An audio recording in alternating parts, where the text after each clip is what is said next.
Good morning students. Management accounting दे विच असी चैप्टर कर रहे सी ह्यूमन रिसोर्स अकाउंटिंग एंड असी ह्यूमन रिसोर्स अकाउंटिंग दा मीनिंग उहदी इंपॉर्टेंस ऑब्जेक्टिव्स एंड एडवांटेजेस दा कर चुके हैं।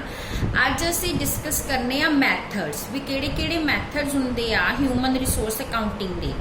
दो तरह के मैथड्स यूज़ किए जाते हैं। सब तो पहला मैथड है human resource cost accounting and दूसरा मैथड है ह्यूमन रिसोर्स वैल्यू अकाउंटिंग। सब तो पहला अज के इस टॉपिक दे विच असी डिस्कस करांगे human resource cost accounting. Human resource cost accounting जिहड़ी है उहदे विच ह्यूमन रिसोर्सिस नूं डिवेलप करन दे लई या अक्वायर करन दे लई जो भी कॉस्ट इनकर्ड हुंदी आ उहनूं मेजर किया जांदा आ ते उहदी कम्युनिकेशन उहदी रिपोर्टिंग की जांदी आ। सो ये डील करदी आ कि एक ऑर्गेनाइजेशन जिहड़ी हैगी आ वो अपने ह्यूमन रिसोर्सिस नूं अक्वायर ते डिवेलप करन दे विच जो भी इन्वेस्टमेंट कर रही आ या उन्हां नूं रिप्लेस करन दे विच जिहड़े प्रेजेंट इंप्लॉइज ने उन्हां नूं रिप्लेस करन दे विच जो भी इन्वेस्टमेंट कर रही आ ਇਹਦੇ ਵਿੱਚ ਉਹਦੀ ਉਸ ਇਨਵੈਸਟਮੈਂਟ ਦੀ ਕਾਊਂਟਿੰਗ ਕੀਤੀ ਜਾਂਦੀ ਆ। ਸੋ ਜਿਹੜੀ ਦੋ ਤਰ੍ਹਾਂ ਦੇ ਇਹਦੇ ਵਿੱਚ ਹੈਗੇ ਆ ਇਨਕਲੂਡ ਹੁੰਦੇ ਆ ਦੋ ਟੌਪਿਕਸ। ਸਭ ਤੋਂ ਪਹਿਲਾਂ ਹੈ accounting for the cost of personal activities and functions. ਜਿਹੜੀ ਕਿ ਪਰਸਨਲ ਐਕਟੀਵਿਟੀਜ਼ ਹੁੰਦੀਆਂ ਆ ਜਿੱਦਾਂ ਅਸੀਂ ਇੰਪਲੋਈਜ਼ ਨੂੰ ਹਾਇਰ ਕਰਨ ਦੇ ਲਈ ਰਿਕਰੂਟ ਕਰਨ ਦੇ ਲਈ ਉਹਨਾਂ ਦੀ ਸਿਲੈਕਸ਼ਨ ਲਈ ਉਹਨਾਂ ਦੀ ਪਲੇਸਮੈਂਟ ਲਈ ਉਹਨਾਂ ਦੀ ਟ੍ਰੇਨਿੰਗ ਲਈ जो भी खर्चा करते हैं ਉਹਦੀ कॉस्ट कैलकुलेट की जाती है तो ਉਹਦੀ अकाउंटिंग होंगी है। तो सैकेंड आ कि ह्यूमन रिसोर्सिस ਨੂੰ एज अ एसट डिवेलप करने ਲਈ जो कॉस्ट इनकट की जाती है ਉਹਦੀ अकाउंटिंग होंगी है। ਇਹਦੇ ਵਿੱਚ ਅਸੀਂ ਕੁਝ ਅਪਰੋਚਸ ਜਿਹੜੀਆਂ ਹੈਗੀਆਂ ਡਿਸਕਸ ਕਰਾਂਗੇ ਜਿਹਦੇ ਵਿੱਚ ਸਭ ਤੋਂ ਪਹਿਲੀ ਅਪਰੋਚ ਆ ਹਿਸਟੋਰੀਕਲ कॉस्ट अप्रोच। इस अप्रोच ਨੂੰ ਡਿਵੈਲਪ ਕੀਤਾ ਸੀ ब्रियोमट, फ्लैमहोल्स एंड पायल ने। इस अप्रोच ਦੇ ਅਕੋਰਡਿੰਗ ਇੰਪਲੋਈਜ਼ ਨੂੰ ਰਿਕਰੂਟ ਕਰਨ ਤੇ ਸਿਲੈਕਟ ਟ੍ਰੇਨ ਕਰਨ ਤੇ ਉਹਨਾਂ ਦੀ ਪਲੇਸਿੰਗ ਤੇ ਉਹਨਾਂ ਦੀ ਡਿਵੈਲਪਮੈਂਟ ਤੇ ਜੋ ਐਕਚੁਅਲੀ ਕਾਸਟ ਇਨਕਰਡ ਕੀਤੀ ਜਾਂਦੀ ਆ ਉਸ ਕਾਸਟ ਨੂੰ ਕੈਪੀਟਲਾਈਜ਼ ਕਰਨਾ ਚਾਹੀਦਾ ਆ ਐਂਡ ਬਾਅਦ ਵਿੱਚ ਉਹਨਾਂ ਨੂੰ ਹਿਊਮਨ ਰਿਸੋਰਸਿਸ ਦੀ ਜਿੰਨੀ ਯੂਸਫੁਲ ਲਾਈਫ ਆ ਉਸ ਲਾਈਫ ਨੂੰ ਐਕਸਪੈਕਟ ਕਰਕੇ 19 ਸਾਲਾਂ ਦੇ ਵਿੱਚ ਉਹਨੂੰ ਰਾਈਟ ਆਫ ਕਰਨਾ ਚਾਹੀਦਾ ਆ। जिस तरह स्टूडेंट्स असी गुडविल नूं पेटेंट्स नूं राइट ऑफ करते हैं ना सेम उस तरीके दे नाल। सो प्रोसीजर जिहड़ा हैगा आ इन्हां लई जो फॉलो करना आ वो सेम हुंदा आ जिहड़ा कि अदर फिजिकल एसेट्स लई फॉलो किया जांदा आ। सो कोई भी अमाउंट जिहड़ा इंप्लॉइज नूं ट्रेंड करन लई या डिवेलप करन दे लई खर्च किया जाता है जिहदे नाल उन्हां दी एफिशिएंसी इनक्रीज हुंदी आ उस अमाउंट नूं कैपीटलाइज करना जरूरी आ एंड बाद विच उसकी जिहड़ी हैगी आ अमोर्टाइजेशन उस तरह होनी चाहिए जिस तरह नाल फिजिकल एसेट्स की हुंदी आ। ठीक है, जिद्दां असीं एसेट्स नूं राइट ऑफ करते हैं ना डेप्रीसीएशन लाने आ प्लांट एंड मशीनरी ते इस तरह इनू भी राइट ऑफ करना आ। एंड इस दे विच इहदे मैथड्स दे मैरिट्स की हैगे कि तां सिंपल आ अंडरस्टैंड करने लई ईजीली तुसीं कैलकुलेशनस कर सकते हो। दूसरा की आ इहदी जिहड़ी ट्रेडिशनल अकाउंटिंग कंसैप्ट हैगा आ मैचिंग दा रेवेन्यू ना वो फॉलो हो जाता है एंड थर्ड की आ ये फॉर्म नूं हैल्प करता है ह्यूमन रिसोर्स दी इन्वेस्टमेंट ते की रिटर्न आ रही है इनू फाइंड आउट करन दे विच। बट इस मैथड्स दियां स्टूडेंट्स कुछ लिमिटेशंस भी ने और लिमिटेशंस किहड़ियां ने। सब तो पहला तो ये चीज़ एस्टीमेट करनी बहुत डिफिकल्ट आ कि वो एक पर्टिकुलर इंप्लॉई तुहाडी फॉर्म दे विच किन्ने साल काम करेगा।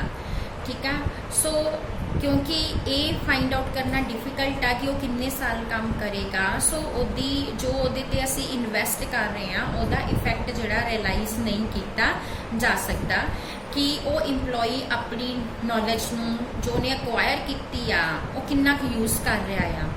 थर्ड असी उन्होंने हुण अमोर्टाइज करना है तो किस रेट पर अमोर्टाइज करना है उस रेट नूं फाइंड आउट करना फिक्स करना भी डिफिकल्ट हैगा आ।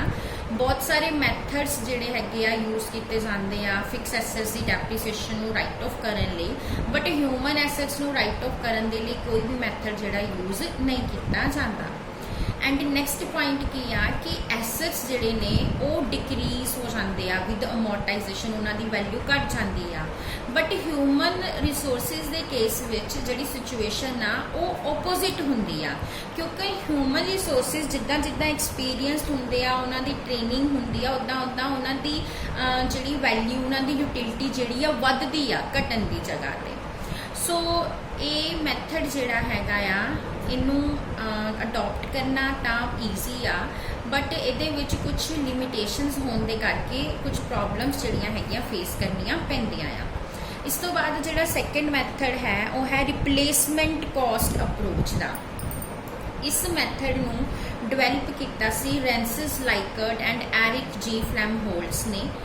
ਇਹਦੇ ਵਿੱਚ ਕੀ ਆ कि इंप्लॉइज ਨੂੰ रिप्लेस ਕਰਨ ਤੇ जो कॉस्ट इनकर की ਜਾਂਦੀ ਆ ਉਹਨੂੰ यूज़ किया ਜਾਂਦਾ ਆ ਉਹਦੇ ਹਿਊਮਨ ਰਿਸੋਰਸਿਸ ਨੂੰ ਮੈਜਰ ਕਰਨ ਦੇ ਲਈ, ਉਹਨਾਂ ਨੂੰ ਵੈਲਿਊ ਕਰਨ ਦੇ ਲਈ। ਸੋ ਕੰਪਨੀ ਦੇ ਜੋ ਹਿਊਮਨ ਰਿਸੋਰਸਿਸ ਹੈਗੇ ਆ ਅਸੀਂ ਉਹਨੂੰ ਵੈਲਿਊ ਕਰ ਰਹੇ ਆ ਇਸ ਅਸੰਪਸ਼ਨ ਤੇ ਕਿ ਜੋ ਵੀ ਐਗਜ਼ਿਸਟਿੰਗ ਹਿਊਮਨ ਰਿਸੋਰਸਿਸ ਹੈਗੇ ਆ उन्होंने जो असी रिप्लेस करांगे किसी सेम एक्सपीरियंस वाले परसन दे नाल या सेम टैलेंट वाले परसन दे नाल सानू कितनी कॉस्ट इनकर करनी पएगी। सो ये अप्रोच जिहड़ी हैगी आ वैसे तो ये हिस्टोरिकल कॉस्ट अप्रोच दे नाल भी मिलती जुलती है, बट ये जिहड़े चेंजिस आते हैं एक्वायरिंग दे डिवेलपमेंट दे उन्होंने भी कंसीडर किया जाता है।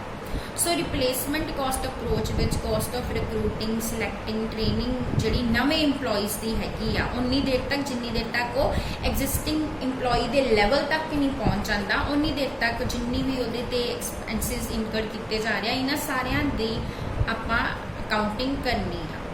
हुण इहदे मैरिट्स की हैगे आ, ये अप्रोच जिहड़ी फायदेमंद आ क्योंकि ह्यूमन वैल्यू नूं आपां एडजस्ट कर सकते हैं प्राइस चेंजिस दे नाल, ठीक है, और ज़्यादा रियलिस्टिक वैल्यू मिलेगी इन्फ्लेशन टाइम दे विच। बट ये सैकेंड एडवांटेज की है, ये प्रेजेंट ओरिएंटेड आ, बट ये कुछ लिमिटेशंस भी हैगियां आ। सब तो पहली तो ये आ कि हमेशा ये पॉसीबल नहीं हैगा कि तुसी जिहड़ा एक पर्टिकुलर इंप्लॉई आ उहदे बराबर वाला इंप्लॉई जिहड़ा आ वो ऑब्टेन कर सको, मतलब उन्होंने एग्जैक्टली रिप्लेस कर सको, ठीक है। एंड सैकेंड ये भी पॉसीबल नहीं हैगा कि असी पर्टिकुलर इंप्लॉई नू मैजर कर सके भी उसकी की वैल्यू आ, ठीक है। एंड थर्ड की है इस मैथड दे विच किसी तरह की इंप्लॉई का नॉलेज, उसकी कंपीटेंस, उसकी लॉयलिटी जिहड़ी आ वो कंसीडर नहीं की जाती। एंड फोर्थ ये भी डिफिकल्ट आ किसी भी इंप्लॉइज नू रिप्लेस करन दी कॉस्ट फाइंड आउट करना। उस तो बाद जिहड़ी थर्ड टैक्नीक ये यूज़ की जाती है वो हैगी अपॉर्चुनिटी कॉस्ट अप्रोच और Hekimian and Jones competitive bidding method. इस अप्रोच नू सजैसट किया सी हैकीमाइन एंड जॉन्स ने। ये अकॉर्डिंग ह्यूमन रिसोर्सिस नू वैल्यू किया जाता है अपॉर्चुनिटी कॉस्ट दे इकनॉमिक कंसैप्ट दे बेसिस ते। अपॉर्चुनिटी कॉस्ट हमेशा कित्थे लगती है जिथे स्केयरसिटी हुंदी आ, ठीक है, क्योंकि साडे रिसोर्सिस लिमिटेड ने बट उन्होंने बहुत सारे यूजेस ने। सो जो असी उन्होंने best method best alternative use करते हैं तो वह सैकेंड बेस्ट अल्टरनेटिव जोड़ा आ वो अपॉर्चुनिटी कॉस्ट बन जाता है।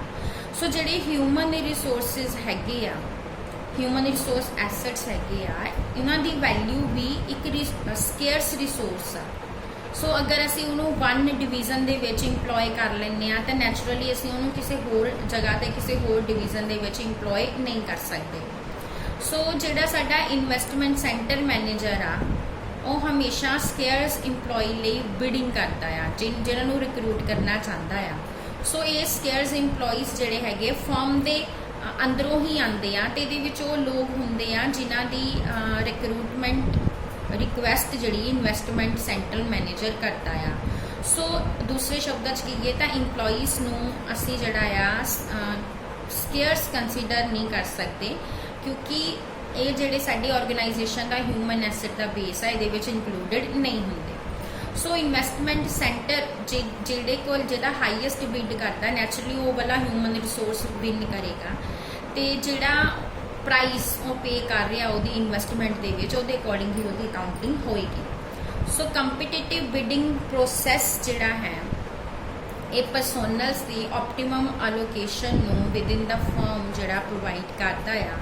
ਉਸ ਤੋਂ ਇਲਾਵਾ human assets the development and ਉਹਨਾਂ ਦੀ ਪਲਾਨਿੰਗ ਜਿਹੜੀ ਹੈਗੀ ਉਹਨਾਂ ਲਈ ਇੱਕ ਕੁਆਂਟੀਟੇਟਿਵ ਬੇਸ ਪ੍ਰੋਵਾਈਡ ਕਰਦਾ ਆ। ਜੋ ਵੀ ਬਿਡ ਕੀਤੀ ਜਾਂਦੀ ਆ ਉਹਨੂੰ ਐਡ ਕਰਤਾ ਜਾਂਦਾ ਆ, ਉਹਦੀ ਜਿਹੜੀ ਆ ਇਨਵੈਸਟਮੈਂਟ ਦੀ ਤੇ ਰਿਟਰਨ ਜੋ ਕੈਲਕੂਲੇਟ ਕਰਨੀ ਆ ਉਹਨੂੰ ਫਾਈਂਡ ਆਊਟ ਕਰਨ ਦੇ ਵਿੱਚ। ਸੋ ਇਹ ਅਪਰੋਚ ਜਿਹੜੀ ਹੈਗੀ ਆ ਡਿਮਾਂਡ ਐਂਡ ਸਪਲਾਈ ਦੇ ਸਿੰਪਲ ਪ੍ਰਿੰਸੀਪਲ ਦੇ ਬੇਸਡ ਤੇ ਹੈ।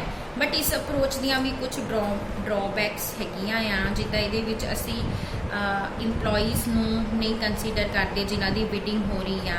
ਅਸੀਂ ਉਹਨੂੰ ਸਿਰਫ ਸਕੇਅਰਸ ਇੰਪਲੋਈਜ਼ ਜਿਹੜੇ ਹੈਗੇ ਆ ਉਹ ਫਿਰ ਜਿਹੜੇ ਦੂਸਰੇ ਇੰਪਲੋਈਜ਼ ਹੁੰਦੇ ਉਹਨਾਂ ਤੇ ਉਹ ਡਿਸਕ੍ਰਿਮੀਨੇਸ਼ਨ ਕਰਦੇ ਆ।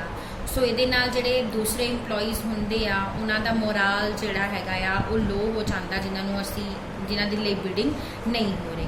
ਔਰ ਇਸ ਤੋਂ ਇਲਾਵਾ ਜਿਹੜੀਆਂ ਲੈਸ ਪ੍ਰੋਫਿਟੇਬਲ ਡਿਵੀਜ਼ਨਸ ਹੈਗੀਆਂ ਉਹ ਵੀ ਕਿਉਂਕਿ ਉਹਨਾਂ ਕੋਲ ਪ੍ਰੋਫਿਟਸ ਇੰਨੇ ਨਹੀਂ ਹੈਗੇ ਤਾਂ ਉਹ ਵੀ ਜੇ ਬੈਟਰ ਇੰਪਲੋਈਜ਼ ਲਈ ਬਿਡ ਨਹੀਂ ਕਰ ਪਾਉਂਦੀਆਂ।